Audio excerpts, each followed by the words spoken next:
बिस्मिल्लाहिर्रहमानिर्रहीम। अस्सलाम वालेकुम दोस्तों और बुजुर्गों। मैं हर्बल जिंदगी के हवाले नाल हर्बल जिंदगी प्रोग्राम के हवाले नाल हाज़िर खिदमत हाँ।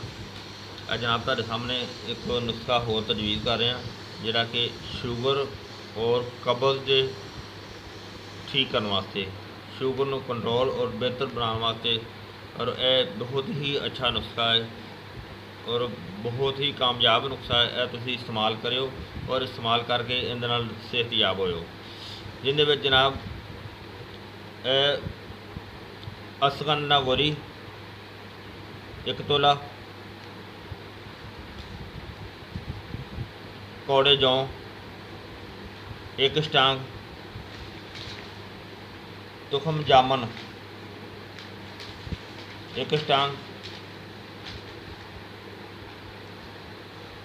तुखम नीम 1 स्टांग।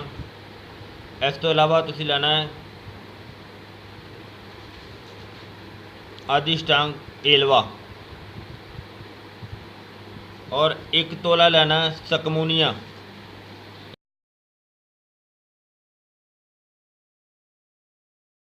अच्छी तरह बारीक करके जो बिल्कुल बरीक सफूफ बन जाएगा, पाउडर बन जाएगा, वो जनाब सुबह तो शाम तुसीं दूध नाल इस्तेमाल करो या ताज़े पानी नाल इस्तेमाल करो और कम अज़ कम 1 महीना इस्तेमाल करो और इंशाअल्लाह इनका बहुत ही अच्छा फ़ायदा होएगा, बहुत ही अच्छा रिजल्ट होएगा। दोस्तों यह नुस्खा बहुत ही अच्छा नुस्खा है, इनका बहुत ही अच्छा रिजल्ट मिला है और जेड़े दोस्तों ने इस्तेमाल किया है उन्होंने इनकी वीडियो उन्होंने इसरार दे नाल यह वीडियो बनाई है, यह बना के यह वीडियो शेयर की जा रही है। यह तुसीं वीडियो देखियो, अगर अच्छी लगे शायद शेयर भी करो और इनू लाइक भी करो और इसके हवाले नाल अगर तुहानू किसी भी मसले की ज़रूरत पेश आए या किसी भी काम की ज़रूरत पेश आए और कमेंट करो, कमेंट करके तो मैं इंशाअल्लाह तुहानू उनका जवाब देंगा और इंशाअल्लाह अच्छा रिजल्ट मिलेगा।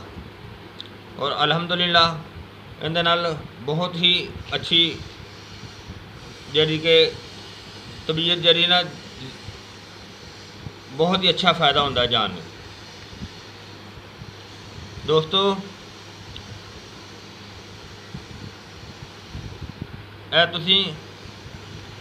यह नुस्खा इस तरह का है कि जिहड़ा कि औरत और मर्द फीमेल मेल या दोनों इस्तेमाल कर सकते हैं, दोनों वास्ते एक ही चीज़ है और ये कम अज़ कम 1 महीना ज़रूरी इस्तेमाल करना है।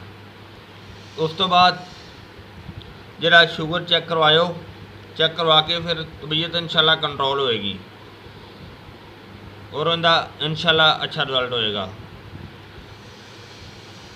ठीक है दोस्तों, हर्बल जिंदगी के हवाले नाल मैं हुण इजाज़त चाहांगा। तुसीं जनाब इस्तेमाल करना और सेहतयाब होना और दुआवां दी याद करना। ठीक है। अस्सलाम वालेकुम वरहमतुल्लाहि व बरकातहू।